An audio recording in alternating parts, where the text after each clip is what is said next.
Yo, what's up, y'all? We out here, and the last video, being grateful in all things, is being put to the test. I'm not gonna lie, man. I'm down here in Tennessee still, with all these birds flying around. And the reason I'm still down here in Tennessee is because my car is still down here in Tennessee. A few days ago, I posted about my car being in the shop up near Nashville, missing the gymnastics show, the pre-show before Acrofest.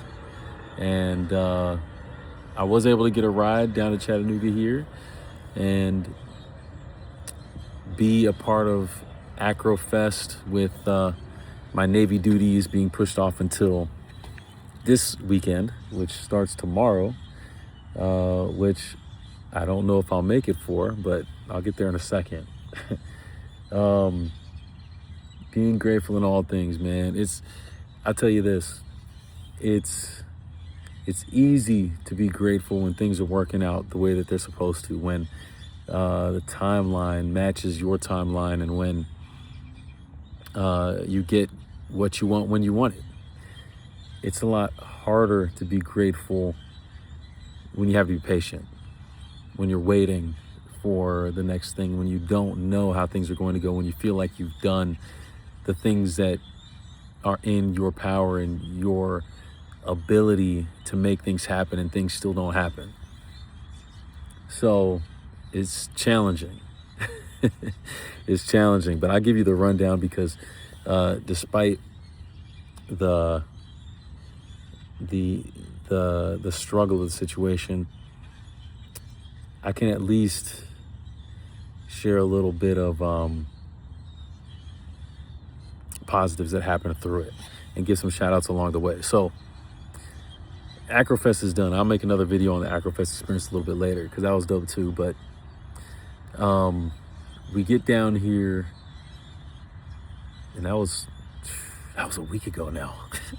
So last Wednesday we get down here for Acrofest, and it wasn't until Sunday that my dad and I went back up to pick up the vehicle to tow it down.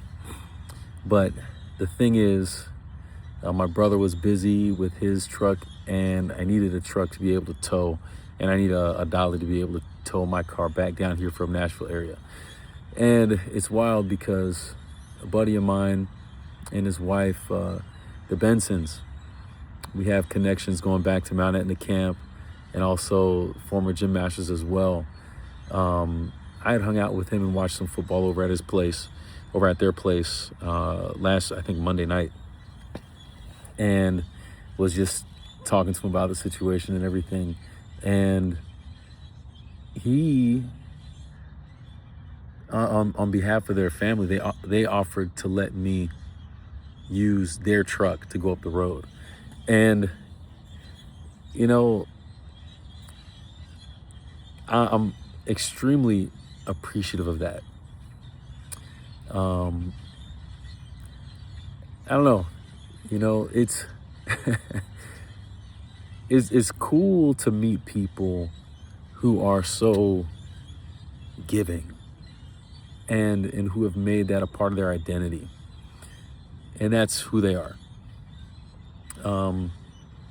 I didn't expect it, but it saved my dad and I a lot of hassle in trying to find a truck and then driving out of town, all that kind of stuff. Basically, the only costs we ended up footing to get the car down here was for the dolly and to make sure that the truck was topped off with gas by the time we finished. And that was huge, man. And by the time we got back, it was a long day of driving. Dad was chilling the whole time. Nah, he was putting in. But we got back and we spoke with Daniel when we dropped off the truck. And he shared a little bit of his story and experience. I got to get him on a video or a podcast to talk about it himself. But it was really cool to hear the experiences that he went through that inspired him to live this way.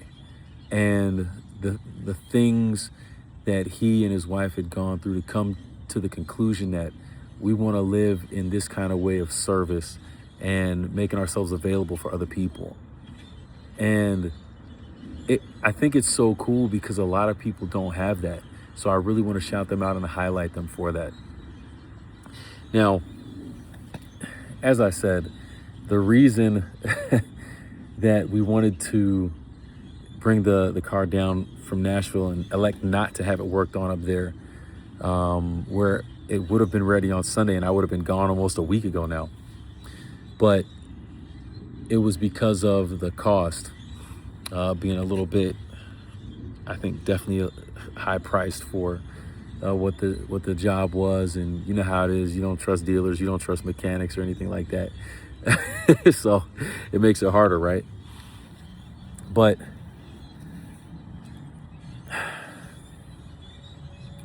we end up getting a couple shops that Daniel suggested to bring them down here to. We go to the first one, make it down pretty late on that Sunday night. And it actually has a sign up on the door that says, we're not accepting any more new vehicles, backed up, blah, blah, blah, blah, blah. They won't accept any new vehicles until like the beginning of December. And it was like, what, November 14th or something like that, 15th? Couldn't wait that long. Like I got stuff up in Michigan I'm trying to get to, things I need to get done. So I texted Daniel and told him that, and he sent me to the second shop.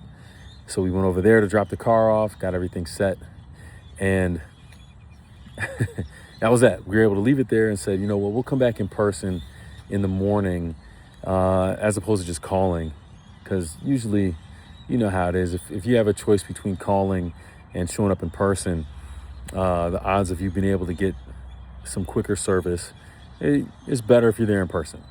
Because that's what we did. Me and my dad showed up bright and early the next morning, soon after they opened. And we go into the shop and talking to the receptionist there. And the mechanic walks in as I'm starting to describe the issue to the receptionist and build out the profile. And I'm like, I recognize this guy immediately. And it turns out that he's a student, Ben Kyle. He's a student from Heritage Academy, one of my students. That was like 12 years ago. And I remember him as always being handy and doing his own thing. And it was pretty awesome to hear that he owns the shop. He owns the shop. Him and his uncle own the shop. So they started that up and they're down here doing their thing. And it's cool. Like I hadn't seen him or had much contact with him in all these years. And then you see him now and it's like the immediate recognition. It was really cool to experience that. And the reason why I'm appreciative of that, why I'm grateful for that, is because, like I said, I don't trust, especially when it comes to car dealers and car mechanics. I don't trust them. But I cannot say that I've ever known the mech that owned the shop. Now I can. So there is a better measure of trust there. There is a little bit more confidence and assurance that I can take his word for it, because in a sense, I grew up with him. I watched him grow up and I actually know him. And that to me means something. And you know, I think it was on display pretty obviously from when we started, because you got a chance to check it out, and they were able to waive the diagnostic fee because I mentioned what had happened from the previous shop and kind of what the thoughts were. And so, you know, it gave them a clue to know exactly what they're looking for and what they're dealing with. And initially, I'm not gonna lie, that first quote, it's funny. It ended up being about the same as the one in Nashville. In fact, a little bit more, even though the labor, they charged less for labor, but the quote ended up being a couple more hours than the shop over in Nashville. So it's like, okay, this might be what it is either way. But something I'm grateful for is that the next day after I received the quote and had to just sit there and think about it, because it's like, I don't have that kind of money to do this with right now. let me get my Navy bonus first. You know what I'm saying? It hasn't happened yet, but he called me back shortly after getting the original quote, which was pretty close to $2,000, and said that there was a chance, an off chance, that it may not require all of that, because where the first auto shop said that they perceived the radiator to be bent back into the rest of the engine, he didn't see evidence that the radiator itself was damaged. The feet on it were broken, which is kind of what the guys at the first shop said, but the radiator itself seemed to be okay, which meant that instead of replacing everything, that there was a chance of just replacing the radiator hose, which now you're talking about a $35 part instead of like hundreds of dollars worth of parts, and zip tie the radiator back in place. I got plenty of experience with zip tied radiators. Hashtag Lexus, if you know, you know. And it held, and I don't know where that car is now, but I didn't have any issue with it the whole time that I was on it. And it smells like gas. Maybe somebody's cooking something out here. But yeah, it was really cool to get the call back to say, hey, here's a possibility of something, and checking in with me before going ahead and doing that. I've had an experience in Michigan, also with a radiator, where you bring it in for an evaluation and you have questions. You just want them to check it out and do a diagnostic on it and see what's up. And next thing you know, they're saying that here's the bill for $600 because we replaced A, B, and C. It's like, I didn't ask for that. Thankfully, Ben didn't do that, and I had to shout him out, because I'm like, hey man, doing something like this and thinking that there might be a way to do this, I want to give you credit and shout you out for your character in that, because like I said, I've had experience with auto mechanics that did not prove to be trustworthy. Didn't prove that. Y'all know how it is, man. You just got some slinky people out here. Like they're not proving themselves trustworthy. Just everything they say, it's just like, man, what you trying to sell me? Where's the snake oil at? But like I said, I appreciated him for doing that. And it didn't mean that was going to be the solution, but at least it was on the table and he was offering that as a potential solution. I kind of say that because the following day, it turned out that the same labor would have taken just to remove the hose is the same thing it would have taken to replace the radiator and everything else, because of how Chevys are built. So shame on you, Chevy, because I think it's absolutely ridiculous to have to do all of that for a radiator hose when a lot of these, and Ben said the same thing too, like a lot of older cars, they actually have the typical parts of an engine that will wear out. They have them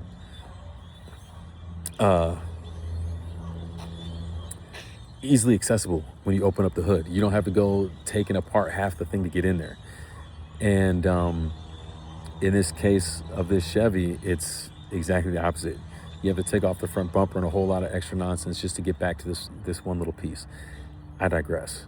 The point is that even though he offered a solution that would have cost me maybe like a couple $100 that I was excited and hopeful for, it didn't go that way. And it was back to the main option, because if you're going to do all the labor to take a shot on some zip ties, just to have to replace it again later, you might as well do it all in one shot, expensive as it is. So that was, 2 days ago? I think that was 2 days ago. But the reason I say it's 2 days ago is because I'm still here. Today I called back, right? And turns out that the part, it was a single part. Everything's taken apart, ready to repair. They got most of the new stuff in there. And they're missing one little radiator clamp that holds it into the frame. And this part they ordered from a dealer, because it's a dealer part, and the dealer was supposed to ship it and deliver it today, because that's just how it works. Long story short, I called back and the dealer wasn't able to deliver the part today. It turns out that the particular dealer had ordered a bunch of pallets worth of parts, and there was a pallet that didn't show up. And on the pallet that didn't show up was the part I needed. So that forced me to be here yet another day until tomorrow. And that comes with its own set of unknowns. And like, you know, like I said when I started the video, it's easy to be frustrated when you don't know, when you feel like things are out of your control, out of your hands. But I think that's where the challenge is, and that's where the growth is, being grateful and finding ways to be grateful in those moments where you don't have the control and where you can't figure things out and where you're not really sure what's going to happen. I got lucky that the first scheduled drill weekend for the Navy that overlapped with Acrofest ended up being canceled and pushed back to this weekend because it let me stay for Acrofest. But I'm still down here. I'm supposed to be in Indianapolis tomorrow, and I haven't even gotten all the confirmations I need for that to happen, and yet I'm supposed to be there tomorrow with a vehicle I don't have yet. So there are so many different things going on that I'm not in control of, that I can't do anything about. And so it's like, in this feeling of being stuck here, what do you do? Because for me, this is a situation I'm going through in real time with a vehicle and future job prospects and all this other stuff. But we all have things that we go through that make us feel like we're in a box, and that the effort that we're putting in doesn't yield the results that we hope it should or feel that it should. We all have those different things. I mean, there's also the aspect of, I was at work and mom is blowing me up on the phone and leaving all these random messages talking about different stuff. And it's like, sure, I would love to talk with my mom in a normal conversation, but that's not it. What do you do with that? So you have all these different things going on. But I can say I'm grateful for my brother. Let him stay here. I know I'm overdue, and I'm not trying to wear out my welcome. But it's good to be around the family, good to be around the nieces, my dad, and even my mom, to whatever end that makes. So yeah, we'll see. Other things to come, and we'll see what tomorrow holds. I'll have another video, however that goes too. But I just leave it on this, like, again, it's easy to be grateful when things are going your way. It's easy to be grateful when your plan is working. It's easy to be grateful when you feel like you have everything that you need, and it's all good. It's much more challenging, and it's much more real to be grateful when things are not going your way, when it feels like you've done all that you can and you're still not getting the outcome you want. That's when it's harder to be grateful, but that might be when it's more important to be grateful. So I'm going to keep that in mind. And I just wanted to share that with y'all. So keep it in prayer. We'll see what happens tomorrow.